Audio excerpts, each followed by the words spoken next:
మనం చిన్నప్పటి నుండి ఇప్పటి వరకు ఎప్పుడో ఒక్కసారైనా ఈ మాట వినే ఉంటాం. అదేంటంటే, మన చుట్టూ చూస్తున్నదంతా నిజం కాదు అని, అలాగే మనం చూడలేనిది ఏదైనా అబద్ధం కాదు అని. ఈ మాట నేను మీకిప్పుడు చెప్పబోతున్న మిస్టరీ మరియు మిమ్మల్ని భయపెట్టే నమ్మలేని నిజానికి చాలా దగ్గరగా ఉంటుంది. ఈ మిస్టరీ కథ ఒక వ్యక్తి జీవితంలో జరిగిన ఒక సంఘటనతో కూడి ఉన్నప్పటికీ ఇప్పటికీ అతనే ఈ రహస్యాన్ని సాల్వ్ చేయలేకపోయాడు. ఈ కథ అందమైన కాశ్మీర్లోని ఒక మారుమూల ప్రాంతంలో జరిగింది. భయంకరమైన రహస్యాలతో గడిపిన ఒక వ్యక్తి కథ ఇది. అతడే యూసుఫ్. అది 2010.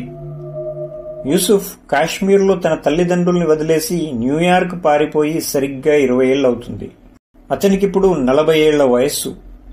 అతను మళ్లీ తన తల్లిదండ్రులను చూడ్డానికి కాశ్మీర్ బయలుదేరాడు. ఎయిర్పోర్ట్ నుండి యూసుఫ్ ఒక టాక్సీలో ప్రయాణిస్తూ తన ఊరిలోకి ఎంటర్ అవుతాడు. తాను పుట్టి పెరిగిన ఊరిని ఆశ్చర్యంగా ఆనందంగా చూస్తున్నాడు యూసుఫ్. తాను చిన్నప్పుడు తన స్నేహితులతో కలిసి గడిపిన స్థలాలు, ఆడిన ఆటలు అన్నీ గుర్తుకొస్తున్నాయి.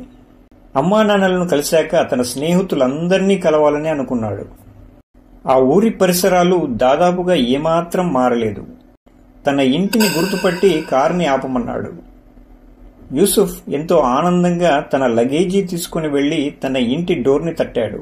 అటువైపు నుండి ఎటువంటి రెస్పాన్స్ లేదు. గట్టిగా తలుపు తట్టడం మొదలెట్టాడు.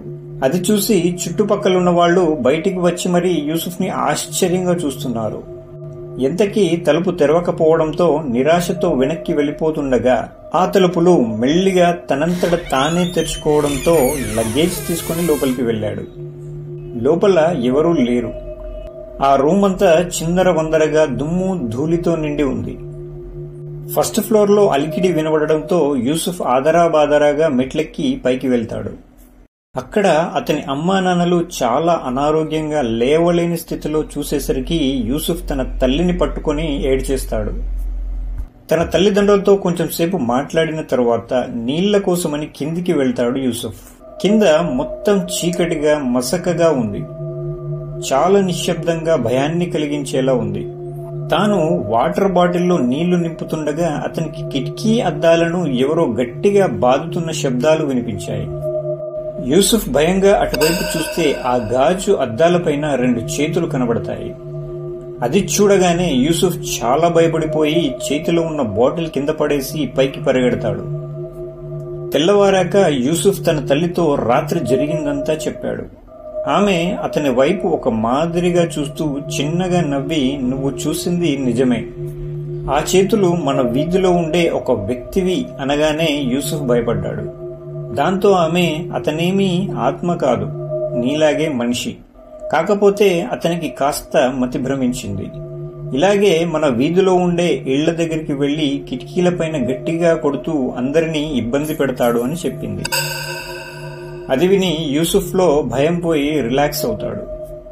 కొంచెం సేపటి తర్వాత యూసుఫ్ పక్క ఊరిలో ఉండే తన ఫ్రెండ్స్ ని కలవడానికి వెళ్తాను అని తన తండ్రితో చెప్తాడు.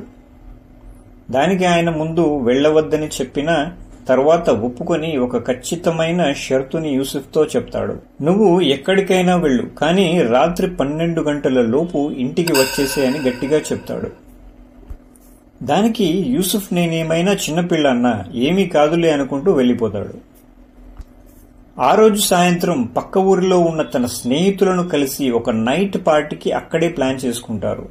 చాలా రోజుల తరువాత అందరూ కలవడంతో ఆనందంలో మునిగిపోయిన అతనికి రాత్రి ఎంత టైం గడిచిపోయిందో చూసుకోలేదు.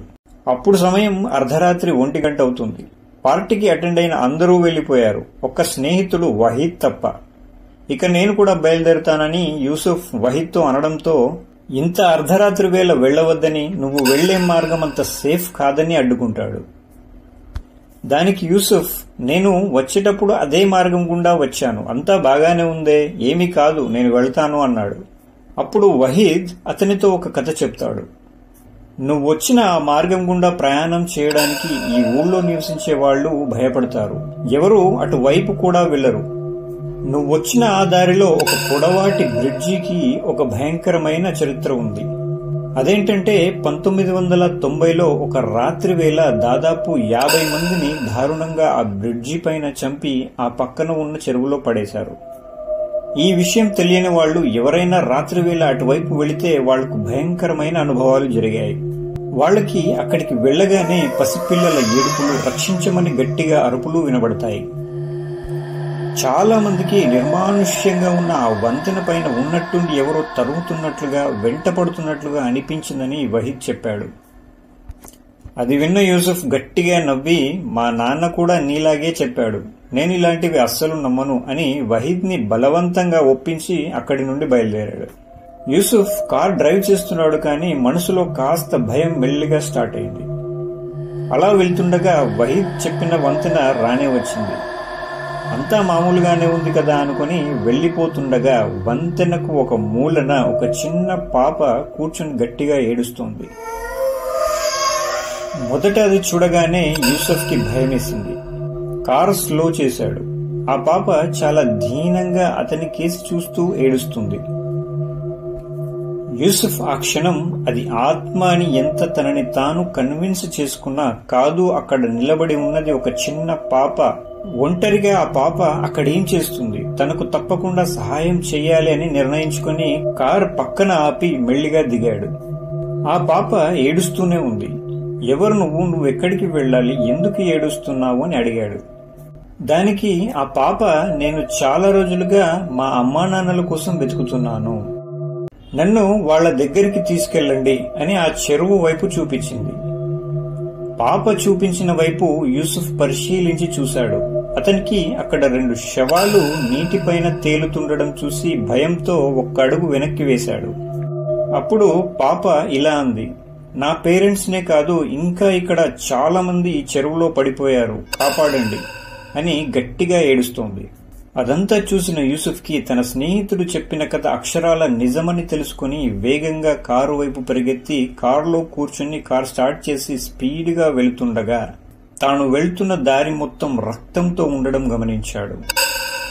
వేగంగా మొత్తానికి ఇంటికి చేరుకున్నాడు. చాలాసేపు డోర్ని కొడుతున్నా ఎవరూ డోర్ తీయడం లేదు. అంతలో ఒక వ్యక్తి తన ఇంటి కిటికీలోంచి లోపలికి చూస్తుండడం గమనించి, రోజూ రాత్రుళ్ళు ఆ వీధిలో కిటికీలను బాదుతూ ఇబ్బంది పెడుతున్న ఆ మతి స్థిమితం లేని వ్యక్తియే ఆ వ్యక్తి అని గుర్తించి, విసుగ్గా నీకేమైనా పిచ్చి పట్టిందా, ఎందుకు రోజు మా అమ్మా నాన్నల్ని ఇబ్బంది పెడుతున్నావు అని గట్టిగా అరిచాడు. దానికి ఆ వ్యక్తి చాలా ఆశ్చర్యంగా, ఎవరు మీ అమ్మా నాన్న, చాలా ఏళ్లుగా ఇంట్లో ఎవరూ ఉండడం లేదే, ఎవరూ లేని ఈ ఇంటి తలుపులు నువ్వెందుకు కొడుతున్నావు, అసలు నువ్వు ఆ ఇంట్లో ఎవరితో మాట్లాడుతున్నావు, నిన్నటి నుండి మా వీధిలో ఉండే మా అందరికీ ఈ విషయమే అర్థం కావడం లేదు. ఆ మాటలు విని ఒక్కసారిగా యూసుఫ్ భయంతో వణికిపోయాడు. అప్పుడు ఆ వ్యక్తి మరియు ఆ వీధిలో ఉన్న వాళ్ళు యూసుఫ్ కి తన అమ్మా నాన్నల గురించి చెప్తారు. 20 ఏళ్ల క్రితం ఒక వంతెన పైన జరిగిన దారుణంలో దాదాపు 50 నుండి 100 మందికి పైగా జనం దారుణంగా కాల్చివేయబడ్డారు. అందులో మీ అమ్మా నాన్న కూడా ఉన్నారు. ఇప్పటికీ ఎవరైనా వంతెన దగ్గరికి వెళితే ఆ ఆత్మల యొక్క అరుపులు, ఏడుపులు, రక్షించమనే వేదనలు భయంకరంగా వినబడతాయి. చాలా మందితో ఇలా జరిగింది. ఇదంతా విన్న యూసుఫ్ కి భయము, తన వాళ్లు కాల్చివేయబడ్డారు అనే బాధ, ఇది కళ నిజమా అనే సందిగ్ధంలో ఉండిపోయాడు. తనతో గడిపిన తన అమ్మా నాన్నలు, అలాగే వంతెన మీద కనబడ్డ పాప కూడా ఆత్మలు అని నమ్మడానికి యూసుఫ్ కి చాలా రోజులు పట్టింది. యూసుఫ్ తన జీవితంలో జరిగిన ఈ చేదు అనుభవంతో తిరిగి న్యూయార్క్ వెళ్లిపోయాడు. ఇటువంటి మిస్టీరియస్ వీడియోస్ కోసం నా ఛానల్ సబ్స్క్రైబ్ చేయండి. వీడియో నచ్చితే లైక్ చేయండి, షేర్ చేయండి. Thanks for watching.